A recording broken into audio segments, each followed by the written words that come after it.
రేవంత్ రెడ్డి అనుకున్నట్టుగా చేసి పడేసిండు. ఎట్లా అంటే మంత్రుల వ్యవహారంలో అందరి శాఖల్లో వేలు పెట్టుకొని ప్రతి ఒక్క మంత్రిని బదనాం చేసుకుంటూ వచ్చిండు రేవంత్ రెడ్డి గారు. ఇప్పుడు తెలంగాణ రాష్ట్రంలో కాంగ్రెస్ దేనికి పనికి రాదు అనే నినాదం దాకా వచ్చిందంటే అది రేవంత్ రెడ్డి వల్లనే. 60 ఏళ్ల చరిత్ర గల కాంగ్రెస్ పార్టీని సమాధి కట్టింది కూడా ఇదే కాంగ్రెస్ పార్టీ రేవంత్ రెడ్డి మాత్రమే. ఈరోజు కాంగ్రెస్ పార్టీ ఉనికి లేకుండా చేస్తుంది ఇదే రేవంత్ రెడ్డి.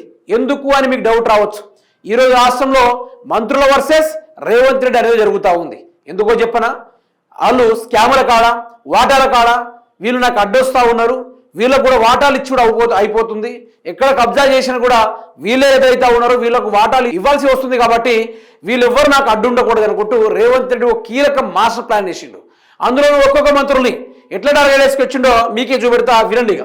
పొన్నం ప్రభాకర్ గారు నిన్నగాక మొన్న ఈ యొక్క ఆర్టీసీ సమ్మెలు నిర్వహిస్తే అందులో నుంచి ఒక వ్యక్తి శంకర్ గౌడ్ అనే వ్యక్తి ఆత్మహత్య చేసుకున్నాడు. ఆ వ్యవహారంలో డైరెక్ట్గా రేవంత్ రెడ్డి ఇన్వాల్వ్ అయ్యిండు.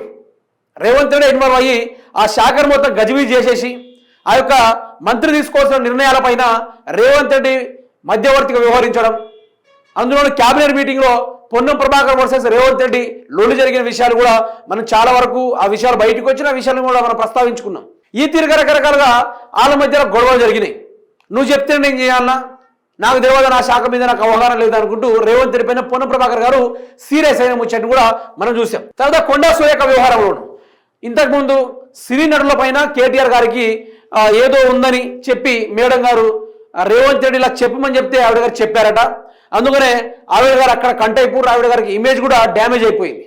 ఆ తర్వాత మేడం గారిని సిమెంట్ ఫ్యాక్టరీ, ఖమ్మంలో ఉన్న సిమెంట్ ఫ్యాక్టరీ ఆ యొక్క డబ్బుల వాటాలలో ఆయన ఓఎస్డి సంతోష్ కుమార్ గారు రేవంత్ రెడ్డికి సంబంధించిన ఇంకో బినామీ ఇద్దరు కలిసి గన్నులు ఎక్కువ పెట్టుకొని వాటాల కాడ మా సార్కి ఎక్కువ రావాలంటే మా మేడకి ఎక్కువ రావాలనుకుంటూ అక్కడ కొండా సురేఖ గారిని ఇంటి మీద టాస్క్ ఫోర్స్ వాళ్ళని పంపించి మరి రాద్ధాంతం చేసి కొండా సురేఖ యొక్క సెక్యూరిటీ గార్డులను తొలగించేసి మరి ఆవిడ గారిని చిత్రహింసలకు గురి చేసింది ఇదే రేవంత్ రెడ్డి గారు. అక్కడ కూడా ఇవే గారి పేరుని కూడా డ్యామేజ్ చేసేసిండు. తర్వాత భట్టి విక్రమార్క నాయని కోల్ బ్లాక్ టెండర్లలో ఈ టెండర్లన్నీ నా బామర్దే దక్కాలి, రేవంత్ రెడ్డి బామర్దే అయినా సృజన్ రెడ్డి గారికి దక్కాలని చెప్పి రేవంత్ రెడ్డి గారు ఈయన ఇది అడ్డంగా ఇరికించేసి ఏబిఎన్ని ముందుకు తీసుకొచ్చి రాధాకృష్ణ తోటి తొలి పలుకుల పేరుతోటి మొత్తం పిచ్చిరాతలు రాపిచ్చి పనికిరాని మాటలు రాపిచ్చి ఈయన ఫేస్ వాల్యూని ఈయన డ్యామేజ్ని అధిష్టానం వరకు తీసుకెళ్లి మరి భట్టి విక్రమార్క గారిని ఉప ముఖ్యమంత్రి పదవి నుంచి తొలగించేసేయాలన్నట్టుగా రేవంత్ రెడ్డి సర్వాత్ర ప్రయత్నాలు చేశాడు. వెంకటరెడ్డి కోమటిరెడ్డి గారు ఇక ఈయన వ్యవహారంలో ఓ మీడియా ఛానల్ కథనం ఏమని రాసింది, ఈయనకి సంథింగ్ ఎవరికో లేనిపోని సంబంధాలు ఉన్నాయని చెప్పి ఆయన గారిని గత వారం రోజుల పాటు ఆయన వయసుకు కూడా మర్యాద ఇవ్వకుండా రేవంత్ రెడ్డి గారు నడిపించిన ఆ భాగవతాన్ని కూడా మనం చూసాం.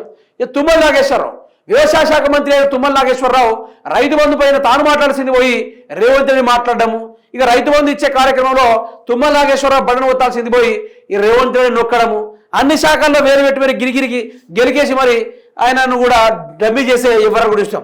తర్వాత రాజగోపాల్ రెడ్డి గారిని మంత్రి పదవి ఇస్తామని చెప్పి ఈయనని కంప్లీట్గా తొక్కేసే ప్రయత్నం అది కూడా మనం చూసాం.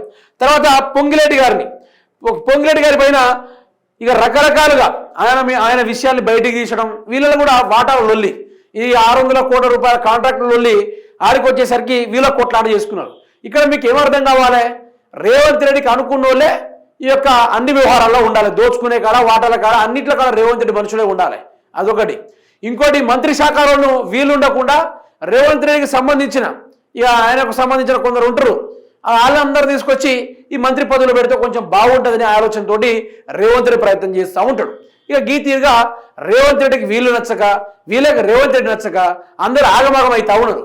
సో రేవంత్ రెడ్డిని సస్పెండ్ చేయాలని చెప్పి ఈ బ్యాచ్ అంతా అధిష్టానాన్ని కోరితే రేవంత్ రెడ్డి మాత్రం మల్లికార్జున ఖర్గే పలుమార్లు లొల్లి పెట్టుకున్న విషయాన్ని కూడా మనం చూసాం.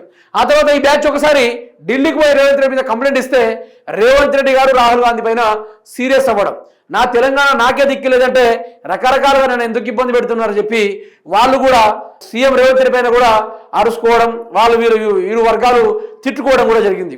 ఈ తీరుగా రేవంత్ రెడ్డిని సస్పెండ్ చేసేయాలి. అందుకనే మంత్రుల వర్సెస్ రేవంత్ రెడ్డి అనే బాగా జరుగుతూ ఉంది. అందుకు మీకు ఒక అర్థం కావాలి, ఏ శాఖ కూడా ఇప్పటిదాకా కరెక్ట్ నడుస్తలేదు. కరెక్ట్ అంటే కరెక్ట్ నడుస్తలేదు. దీనిపైన ఏం జరుగుతూ ఉంది అనేది మీకు క్లారిటీ రావాలి. తెలంగాణ వ్యవస్థ మొత్తం సర్వనాశనమయ్యే దిశగా ప్రయత్నం జరుగుతూ ఉంది. తెలంగాణ సర్వనాశనం చేస్తూ ఉన్నారు. తెలంగాణ మొత్తం ఆగంపాలు చేసే వ్యవహారంలోనే నడుస్తూ ఉంది.